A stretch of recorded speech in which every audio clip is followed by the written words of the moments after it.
Morning friend, welcome to you all in my channel doctor Anshuman Suman. आशा करते हैं आप लोग सभी स्वस्थ और अच्छे होंगे और अपने लक्ष्य के प्रति एकाग्र होंगे। मित्रों, आज पुनः हम लोग एक बहुत ही महत्वपूर्ण टॉपिक्स को पढ़ेंगे और यह टॉपिक्स है भारतीय राष्ट्रीय कांग्रेस।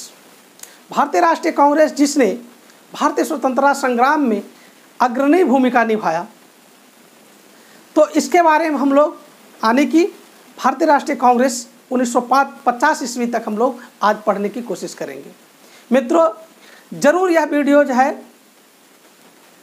ये प्री कमिटेड वीडियो है। इसके बावजूद मैं यह कहना चाहूँगा, यहाँ पे कई सारे तथ्यों को मैं स्पष्ट करूँगा जो आप लोग को कंसेप्ट भी क्लियर करने में सहायक होंगे।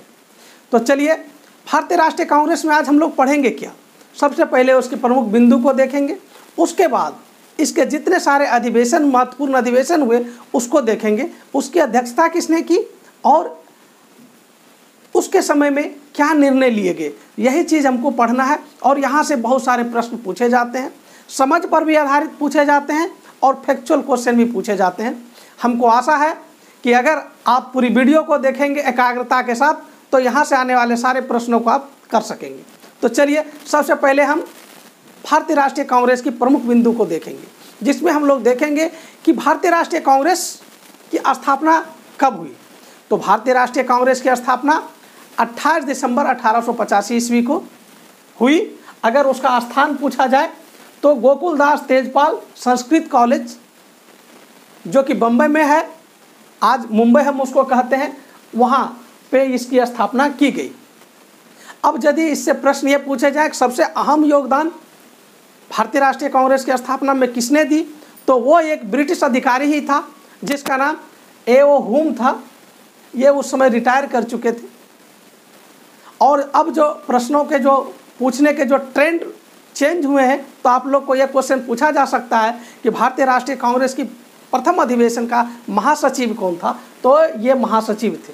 जैसा कि प्रीवियस आप लोग देखेंगे कि BPSC एग्जाम में बिहार सोशलिस्ट पार्टी के अध्यक्ष को ना पूछ करके उसके सचिव को पूछ लिया गया था। तो अब ये सब चीज़ को बदलते हुए ट्रेंड को देखना है और उसके आधार पर हमको तैयार रहना है। तो यहाँ ये क्वेश्चन पूछा जा सकता है कि भारतीय राष्ट्रीय कांग्रेस के प्रथम अधिवेशन का महासचिव कौन था। तो महासचिव A.O. हुम था, जबकि अध्यक्ष वेल नोन W.C. बनर्जी थे। और प्रथम अधिवेशन में कुल 72 लोगों ने भाग लिया था। देश के विभिन्न हिस्सों से ये लोग आए थे, एक ही हिस्से के नहीं थे। अगर इसका उद्देश्य देखा जाए भारतीय राष्ट्रीय कांग्रेस का, तो इसका मूल उद्देश्य था देश में एकता स्थापित करना। और एकता स्थापित करने के लिए जाति, वर्ग, संप्रदाय, धर्म इत्यादि से ऊपर उठकर एकता की ये बात करते थे। कौन? भारतीय राष्ट्रीय कांग्रेस। ठीक है, ये हम लोग उसकी प्रमुख बिंदु को देखें। और जब कोई नया चीज़ बनता है तो स्वाभाविक बात है, इसमें कई प्रकार की अवधारणाएं हो जाते हैं लोगों के मन में। तो लोगों ने भारतीय राष्ट्रीय कांग्रेस के प्रति जो अपने वक्तव्य दिए, कुछ वक्तव्य हम यहाँ पे लिखे हैं। हालांकि कई सारे वक्तव्य दिए गए, जो महत्वपूर्ण वक्तव्य है उसको हम जानने की कोशिश करेंगे। यहाँ से भी प्रश्न पूछे जा सकते हैं, जैसे कि लाला लाजपत राय, ऐसा आपको क्वेश्चन पूछा जाएगा, रिवर्स ऑर्डर में पूछा जाएगा कि डफरिन का कांग्रेस जो था, डफरिन का उपज था, किसने कहा। तो ये बात लाला लाजपत राय ने की थी। और इसी प्रकार से पूछ दिया जाएगा कि कांग्रेस को वार्षिक मेला किसने कहा। तो वो भी सेंटेंस लाला लाजपत राय ने ही कहा है। और उसी प्रकार से बाल गंगाधर तिलक ने कांग्रेस की तुलना मेढक से किया। कैसे किया? उन्होंने कहा कि साल में मेढक की भांति एक बार टरटराने से सरकार कुछ नहीं देगी हमें। तो उन्होंने, अगर इस प्रकार से क्वेश्चन पूछा जाए कि मेढक से तुलना किसने किया, या इस प्रकार से पूछा जाए कि किसने ये कांग्रेस के बारे में कहा कि साल में एक बार टरटराने से ब्रिटिश सरकार हमको कुछ देने वाली नहीं है, तो ये आंसर हो जाएगा बाल गंगाधर तिलक। उसी प्रकार से डफरिन ने भी कांग्रेस के बारे में बोला कि कांग्रेस कुछ भी नहीं है, ये संभ्रांत लोगों, यानी कि जो धनिक वर्ग है उसी का ये प्रतिनिधित्व करता है, पूरे भारत का प्रतिनिधित्व कांग्रेस नहीं करता है। और ये जो डफरिन बात आ रहा है, ठीक है मित्रों, तो ये भी क्वेश्चन आप लोग से पूछा जाता है कि कांग्रेस की स्थापना किस गवर्नर जनरल के समय में हुआ। तो ये आंसर होगा डफरिन। ठीक है, तो तो ये इसका बेसिक बिंदु था। बेसिक बिंदु में हम लोग ये भी देखें कि कौन सचिव, कौन महासचिव थे, कौन प्रथम अध्यक्ष थे, उसके उद्देश्य क्या थे। अब हम लोग एक एक करके देखेंगे कि महत्वपूर्ण अधिवेशन कौन कौन से हुए हैं, उसके अध्यक्ष कौन से हुए और वहाँ पे निर्णय क्या लिए गए। तो चलिए हम लोग प्रथम अधिवेशन से ही देखेंगे। हालांकि प्रथम अधिवेशन की बात हम वहाँ किए हैं, तो आप देख लीजिए कि प्रथम अधिवेशन जब स्थापना होगी वही प्रथम अधिवेशन कहलाएगा। तो 1885 ईस्वी में वो स्थान कहाँ, मुंबई में, क्योंकि आप देख लिए मुंबई में ही गोकुलदास तेजपाल संस्कृत कॉलेज है। इसकी अध्यक्ष WC बनर्जी, उमेश चंद्र बनर्जी, और इनके सदस्य कितने, 72 सदस्य थे पहली बार। ठीक है। दूसरी बार जो सम्मेलन हुआ कांग्रेस का वो कोलकाता में हुई और जिसका नेतृत्व दादा भाई नौरोजी ने किया। तो दादा भाई नौरोजी का यदि बात आया तो इसमें 2-3 बात हम लोग जान लें। दादा भाई नौरोजी को ही ग्रैंड फादर बोला जाता है। ठीक है। और इन्होंने ही धन निष्कासन जैसे सिद्धांत की अवधारणा को पुष्ट किया। ठीक है। यानी भारत से जो धन निष्कासन होता था ब्रिटिश को पहली बार उजागर करने का काम इन्होंने ही किया। ठीक है। तो विशेष बात हम लोग आगे चल कर के दादा भाई नौरोजी के समय में करेंगे। लेकिन ये 3 बार कांग्रेस के अध्यक्ष बने। एक बार 1886 में, 1893 ईस्वी में और 1906 ईस्वी में। हम लोग आगे आएंगे तो बताएंगे। ठीक है। तो ये याद रखना है। 1887 ईस्वी में कांग्रेस की जो है तीसरी जो अधिवेशन हुआ मद्रास में हुआ। इन तीनों को याद करने का एक तरीका है, आप मान ले तो अभी भारत में मुख्यतः 4 मेट्रोपॉलिटन सिटी का यदि बात करें तो एक दिल्ली, मुंबई, कोलकाता और चेन्नई। तो आप लोग जानते हैं कि अंग्रेज़ों का जो आगमन होता था तटीय क्षेत्र से होता था। तो दिल्ली तटीय क्षेत्र नहीं है और बाकी 3 तटीय क्षेत्र हैं। कौन, कलकत्ता, मुंबई और मद्रास। तो ये तीनों में अधिवेशन पहले होगा क्योंकि वो महत्वपूर्ण शहर थे। तो याद रखिएगा, तो मुंबई सबसे महत्वपूर्ण, उसके बाद कोलकाता, उसके बाद मद्रास। ये एकदम ईजी से याद हो जाएगा, लॉजिकल भी याद हो जाएगा कि सबसे पहले मुंबई, उसके बाद कोलकाता, मद्रास। और चौथा जो पूरे देश का सबसे बीच का शहर है इलाहाबाद, तो इलाहाबाद। ठीक है, लगभग बीच का। तो ये 4 आपको अगर याद रहेंगे तो बहुत ही महत्वपूर्ण है। बाकी सब तो जो इम्पोर्टेंट है उसको याद रखना है। ठीक है। तो यहाँ तीसरे नंबर में क्या खासियत देखते हैं हम कि ये मद्रास में मीटिंग होता है और इसका जो अध्यक्ष बनता है बदरुद्दीन तैयब जी। यहाँ से प्रश्न पूछे जाते हैं। ये प्रश्न पूछे जाते हैं कि प्रथम मुस्लिम वह व्यक्ति कौन थे जो भारतीय राष्ट्रीय कांग्रेस के अध्यक्ष बने। तो ये थे बदरुद्दीन तैयब जी। और कहाँ, मद्रास में, और 1887 ईस्वी में। 1888 ईस्वी में जो इनका अधिवेशन हुआ इलाहाबाद में हुआ और इनका जो अध्यक्ष बना वो जॉर्ज यूले बना। यहाँ से भी प्रश्न पूछे जाते हैं। यहाँ से प्रश्न क्या उठता है कि प्रथम अंग्रेज व्यक्ति कौन थे जो कांग्रेस का अध्यक्ष बने। तो ये जॉर्ज यूले थे। ठीक है। उसके बाद अब हम लोग जो करेंगे, अभी 4 हम लोग कर लिए हैं सीरीज में, अब जो है सारा इंपॉर्टेंट वाला काम करेंगे। 1896 ईस्वी में कांग्रेस की अधिवेशन कलकत्ता में हुआ। ये इनका जो अध्यक्ष था ये रहमतुल्लाह सयानी था। मुख्य बिंदु क्या था इसका, महत्वपूर्ण क्या पूछे जाते हैं इसमें पूछे जाएंगे कि किस कांग्रेस अधिवेशन में पहली बार वंदे मातरम को गाया गया। जो हमारा आज जो है वंदे मातरम, जिसकी रचना आप लोग जानते हैं बंकिम चंद्र चटर्जी ने किया है। ठीक है। तो इसको पहली बार कब गाया गया, 1896 ईस्वी में। ठीक है। 1905 ईस्वी में कांग्रेस की अधिवेशन बनारस में हुआ और इसकी अध्यक्षता गोपाल कृष्ण गोखले ने किया। आप लोग जानते हैं कि गोपाल कृष्ण गोखले जो थे महात्मा गांधी के राजनीतिक गुरु थे। इसके अधिवेशन में पहली बार स्वराज शब्द का चर्चा हुआ। इसके पहले भारतीय राष्ट्रीय आंदोलन में, स्वतंत्रता आंदोलन में स्वराज शब्द की चर्चा नहीं हुआ था। ये विशेष बात है। तो ये क्वेश्चन आपसे पूछा जा सकता है कि स्वराज शब्द की चर्चा किस अधिवेशन में हुआ। तो बनारस अधिवेशन में। कब हुआ, 1905 में। और किसकी अध्यक्षता में हुआ, तो गोपाल कृष्ण गोखले की अध्यक्षता में। तो ये सारे इंपॉर्टेंट है जो अभी हम डिस्कस कर रहे हैं। 1906 ईस्वी में पुनः एक महत्वपूर्ण जो बात है, तो 1906 ईस्वी का जो अधिवेशन हुआ वो पुनः कलकत्ता में ही हुआ और उसकी अध्यक्षता दादा भाई नौरोजी ने किया। ये तीसरी बार हुआ। तो जैसा हम लोग पहले ही बताए थे कि दादा भाई नौरोजी 3 बार अध्यक्ष बने, ठीक है। तो ये तीसरा था 1886 में, 1893 ईस्वी में और 1906 ईस्वी में। इसमें विशेष क्या बात था, आप लोग जानते हैं स्वदेशी आंदोलन और बहिष्कार आंदोलन को इसमें प्रस्ताव जो थे पास किए गए और उस पर बल मिला। स्वदेशी और बहिष्कार आंदोलन का बल मिला किसकी अध्यक्षता में, दादा भाई नौरोजी की अध्यक्षता में। 1907 ईस्वी का जो कांग्रेस का सूरत अधिवेशन था, ये बहुत ही महत्वपूर्ण और अहम है। अक्सर यहाँ से क्वेश्चन आपको पूछे जाते हैं कि इसकी खासियत क्या था। सबसे पहली बात कि इसकी अध्यक्ष पूछे जाते हैं, इसके अध्यक्ष कौन थे, तो रासबिहारी घोष थे। गरम दल के नेता रासबिहारी घोष को अध्यक्ष नहीं बनाना चाहते थे।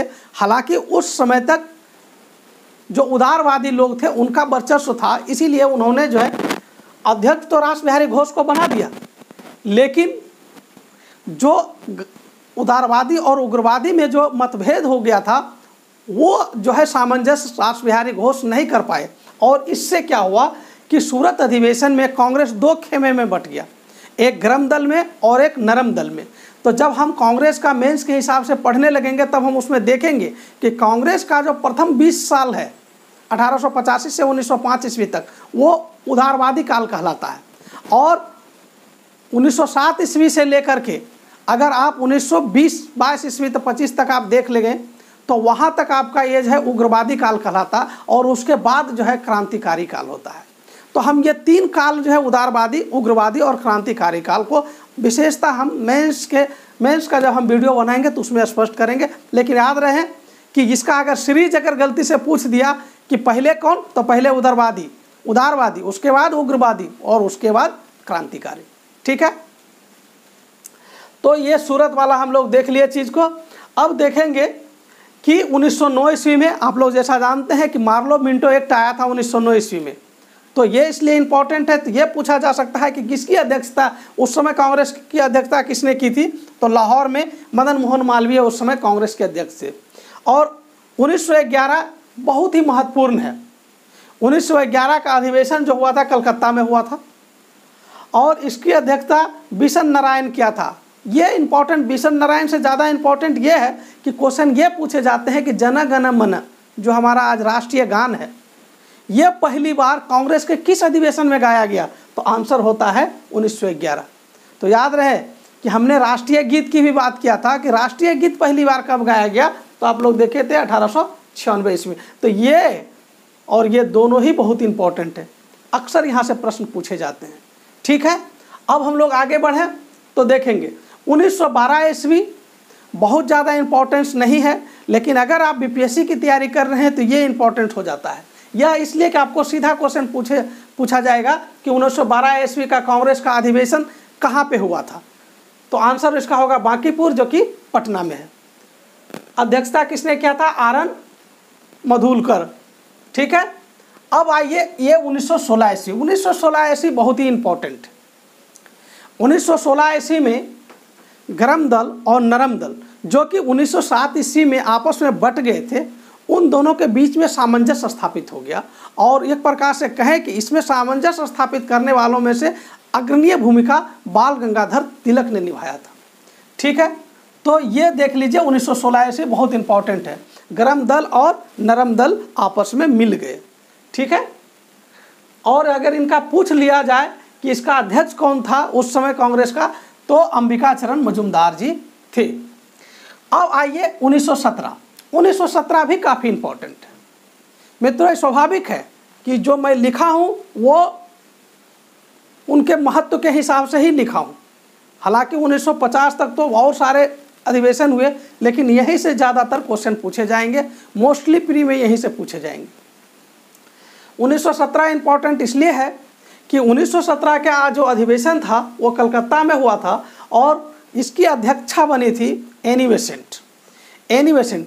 क्वेश्चन यहाँ 2 प्रकार से पूछे जाते हैं जिसमें कि लड़के गलती कर बैठते हैं। प्रश्न पूछे जाएंगे भारतीय राष्ट्रीय कांग्रेस की पहली महिला अध्यक्ष कौन है, तो बहुत सारे लड़के गलती करके सरोजिनी नायडू को भी मारते हैं। नहीं, महिला की अगर सिर्फ बात हो रहा है तो एनी बेसेंट ही होगा, क्योंकि पहली बार 1917 में एनी बेसेंट ही बना।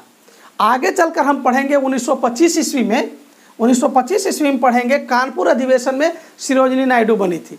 अगर ये क्वेश्चन पूछा जाएगा कि पहली भारतीय महिला, तो एनी बेसेंट मित्रों भारतीय महिला नहीं थी, भारत मूल की नहीं थी वो, तो इसीलिए प्रथम भारतीय पूछता है तो सरोजिनी नायडू होगा 1925 ईस्वी में, वो कानपुर अधिवेशन में। लेकिन अगर सिर्फ महिला कहता है कि कांग्रेस की सर्वप्रथम महिला अध्यक्ष कौन थी, तो उसका आंसर होगा एनी बेसेंट। एकदम क्लियर कंसेप्ट रखना है, कंफ्यूज इसमें नहीं होना है। तो ये एनी बेसेंट समझ गए। 1919 ईस्वी, आप लोग जानते हैं 1919 ईस्वी में जालियांवाला बाग हत्याकांड हुआ था, काला कानून आया था जिसको रॉलेट एक्ट बोलते हैं, ठीक है। उस समय जो अमृतसर में जो कांग्रेस का अधिवेशन हुआ था उसमें मोतीलाल नेहरू अध्यक्ष बने थे और खिलाफत आंदोलन को यहाँ पे समर्थन मिला था, ठीक है। 1920 ईस्वी में 2 अधिवेशन हुए और 1920 ईस्वी बहुत ही महत्वपूर्ण इसलिए हुआ कि इसी समय 1920 में ही असहयोग आंदोलन के प्रस्ताव पारित हुए। आने की यह कहे कि भारतीय स्वतंत्रता आंदोलन का प्रथम बृहत आंदोलन, जन आंदोलन, जो कि असहयोग आंदोलन के नाम से जाना जाता है, तो यहाँ पे यहीं से प्रारंभ हुआ। तो नागपुर अधिवेशन में प्रस्ताव को लाया गया था, असहयोग प्रस्ताव को लाया गया था नागपुर अधिवेशन 1920 में, जिसकी अध्यक्ष थे वीर राघवाचार्य। लेकिन जो असहयोग का प्रस्ताव था वो पारित नहीं हुआ था, प्रस्ताव लाया गया था। विशेष अधिवेशन 1920 में कलकत्ता में ही बुलाया गया और उसकी अध्यक्षता लाला लाजपत राय ने किया और तब असहयोग आंदोलन का प्रस्ताव पारित हुआ। तो क्वेश्चन अगर ये पूछ लिया जाए कि असहयोग आंदोलन की प्रस्ताव कब पारित हुआ, तो कलकत्ता के विशेष अधिवेशन में पारित हुआ। हालांकि 2 अधिवेशन हुए, नागपुर अधिवेशन और कलकत्ता अधिवेशन। असहयोग प्रस्ताव पारित होना यानी असहयोग आंदोलन हम करेंगे, इस प्रस्ताव को पारित कहाँ किया गया, कलकत्ता में पारित किया गया और उसकी अध्यक्ष कौन थे, लाला लाजपत राय जी थे। अब क्लियर हो रहा होगा आप लोग को, मुझे पूरा विश्वास है। और 1922 जो है ये बहुत ही महत्वपूर्ण है। पहले तो बीपीएससी के लिए ये महत्वपूर्ण है क्योंकि ये जो है बिहार की धरती पर यह अधिवेशन हुआ था गया में और जिसकी अध्यक्षता CR दास ने किया था।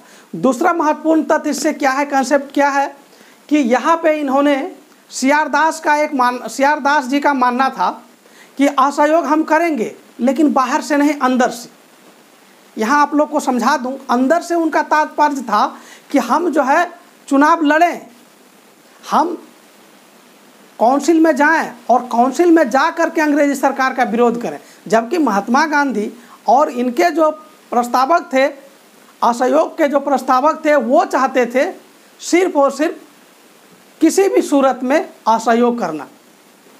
तो इनका जो एक स्टेप था, इसकी जो सोच था वो दूरगामी था।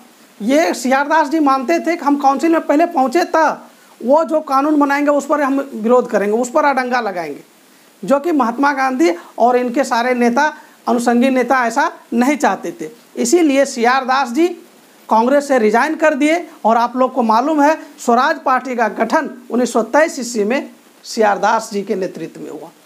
तो ये कंसेप्ट क्लियर हुआ मित्रों कि CR दास स्वराज पार्टी का गठन क्यों किए। स्वराज पार्टी का गठन करने का मूल उद्देश्य था कि हम जो है चुनाव लड़ें और काउंसिल में जाएं और वहाँ पे अंग्रेजी सरकार अगर कोई गलत नियम बनाए, नीति बनाए, तो उसका हम विरोध करें, ठीक है। तो CR दास के बारे में आप समझ गए। उसके बाद 1923 ईस्वी हम लोग देखेंगे। 1923 ईस्वी का जो कांग्रेस अधिवेशन वो दिल्ली में हुआ। यह इंपॉर्टेंट इसलिए हुआ कि मौलाना अब्दुल कलाम आज़ाद इसके अध्यक्ष बने, जो सबसे युवा थे। 1924 ईस्वी की जो कांग्रेस अधिवेशन हुआ वो बेलगांव में हुआ और यह इसलिए विशेष है कि गांधी जी जीवन काल में मात्र एक बार कांग्रेस के अध्यक्ष बने, वो बेलगांव अधिवेशन में ही बने, ठीक है। तो ये क्वेश्चन पूछे जाते हैं कि गांधी जी कितने बार कांग्रेस के अधिवेशन का अध्यक्ष बने, तो एक बार। कहाँ? तब बेलगांव, ठीक है। और 1925 ईस्वी की चर्चा हम ऑलरेडी कर चुके हैं कि 1925 ईस्वी के कानपुर अधिवेशन में सरोजिनी नायडू कांग्रेस की अध्यक्षा बनी और जो कि भारत की प्रथम महिला अध्यक्ष थी, भारत की प्रथम भारतीय महिला अध्यक्ष थी, ठीक है। 1929 ईस्वी का जो अधिवेशन था यह भी बहुत महत्वपूर्ण था। यह 1929 ईस्वी का अधिवेशन लाहौर में हुआ। यहाँ पे कई प्रश्न पूछे जाते हैं यहाँ से। यह तो पहली प्रश्न तो यह है कि 1929 का अधिवेशन कहाँ हुआ? लाहौर में हुआ। किसकी अध्यक्षता में हुआ? जवाहरलाल नेहरू की अध्यक्षता में हुआ। और पूर्ण स्वराज की मांग जो है 1929 के अधिवेशन में ही रखा गया था। तो ये याद रखना है, बहुत ही महत्वपूर्ण है। और इसीलिए यही जब ये पूर्ण स्वराज की मांग को अंग्रेजी सरकार नहीं स्वीकार किया तो मित्रों आपको बता दें कि कांग्रेस ने तय किया कि हम स्वाधीनता दिवस मनाएंगे। तो कांग्रेस ने जो तय किया वो डेट था 26 जनवरी। 26 जनवरी 1930 को स्वाधीनता दिवस मनाया गया था। इसीलिए गणतंत्र दिवस का भी जो दिन चुना गया वो 26 जनवरी का चुना गया, क्योंकि आप लोग अभी जो हम लोग सभी गणतंत्र दिवस मनाते हैं उसका जो है एक प्रकार से संबंध यहीं से लिया गया है कि प्रथम स्वाधीनता दिवस जो मनाया गया कांग्रेस के तरफ से 26 जनवरी 1930 ईस्वी को मनाया गया था। तो हमारा भारतीय संविधान बन चुका था, लेकिन हम लोग 26 जनवरी आने का वेट किए और 26 जनवरी को पुनः हम लोग क्या किए? गणतंत्र दिवस मनाए, जिसका संबंध यहीं से स्पष्टता दिखता है। ठीक है, तो ये भी चीज़ समझ में आया आपको। आगे चल के देखते हैं कि 1931 ईस्वी का जो कांग्रेस अधिवेशन था यह भी अपने आप में विशेष था। यह इसलिए विशेष था क्योंकि सबसे पहली बात, इसका जो अधिवेशन हुआ वह कराची में हुआ। और आप लोग सभी लोग जानते हैं कि भारत के लौह पुरुष, भारत के एकीकरण का जन्मदाता, भारत का बिस्मार्क के रूप में प्रसिद्ध सरदार वल्लभ भाई पटेल इसके अध्यक्ष थे कराची अधिवेशन के।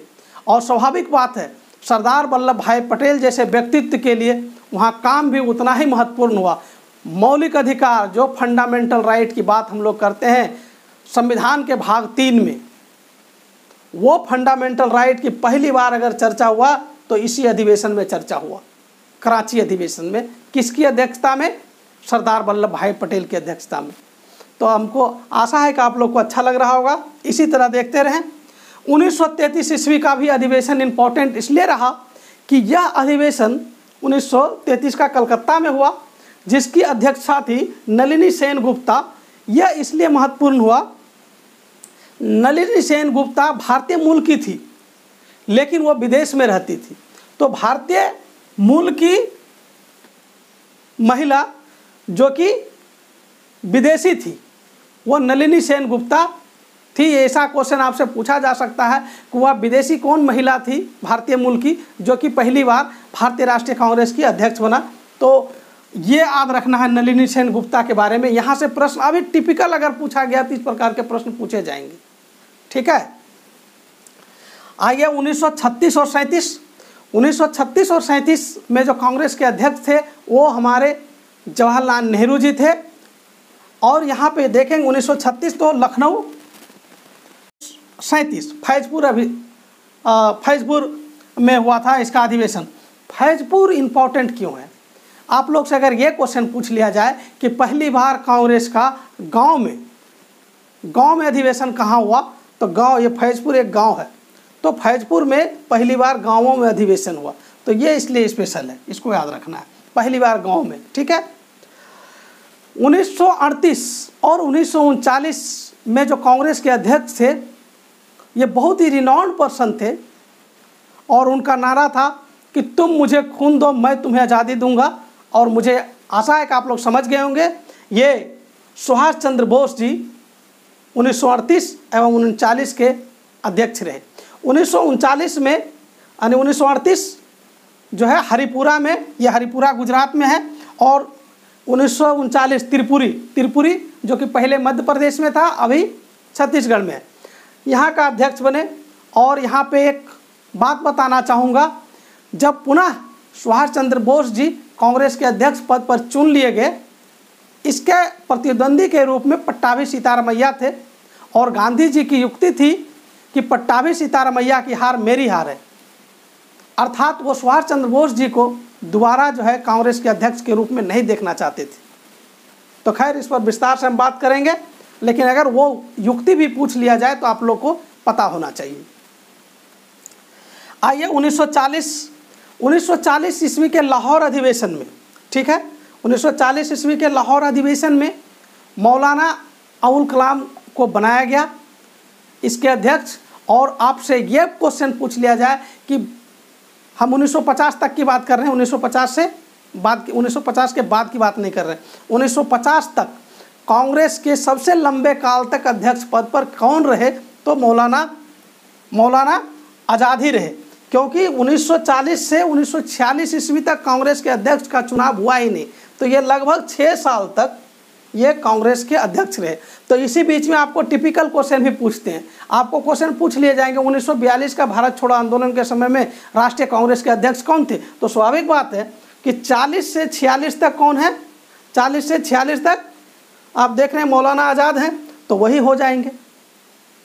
ठीक है, तो आप लोग अगर एक टाइम फ्रेम को समझेंगे तो उसके पीरियड का चीज़ को अगर पूछा गया तो उसको भी आप कनेक्ट कर पाएंगे। 1946 ईस्वी में कांग्रेस के अध्यक्ष बने पुनः जवाहरलाल नेहरू, लेकिन अंतरिम सरकार का गठन हुआ था 1946 ईस्वी में, जैसा कि आप लोग को ज्ञात होगा। तो अंतरिम सरकार का गठन का वो हेड बनाए गए जवाहरलाल नेहरू, तो अपने पद को त्याग दिए और तब जो है 1947 ईस्वी में JB कृपलानी को कांग्रेस का अध्यक्ष बनाया गया। यहाँ पे इम्पोर्टेंट ये है कि ये पूछा जाता है कि भारत स्वतंत्रता की प्राप्ति जो है किसकी अध्यक्षता में की है? कांग्रेस के उस समय अध्यक्ष कौन थे? तो उनका आंसर होगा JB कृपलानी। और अगर मान लिया जाए, पूछ लिया जाए कि अंतरिम सरकार किसके समय बना था, तो जवाहरलाल नेहरू के समय में बना था, उन्होंने छोड़ा था। तो इस प्रकार के क्वेश्चन यदि पूछे तो आप जो है समय के साथ सामंजस्य बैठाने का प्रयत्न करिए, आंसर मिल जाएगा। ठीक है, और अंत में हम लोग देखेंगे 1948 ईस्वी में कांग्रेस के जो अध्यक्ष बने पट्टाभी सीतारामैया जी बने, जो गांधी जी के चहेता थे 1939 ईस्वी में।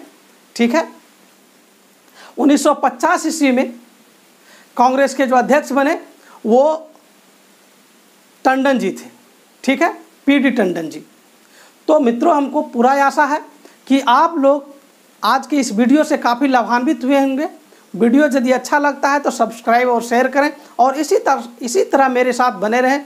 आज भर के लिए बस इतना सा ही। Thank you very much.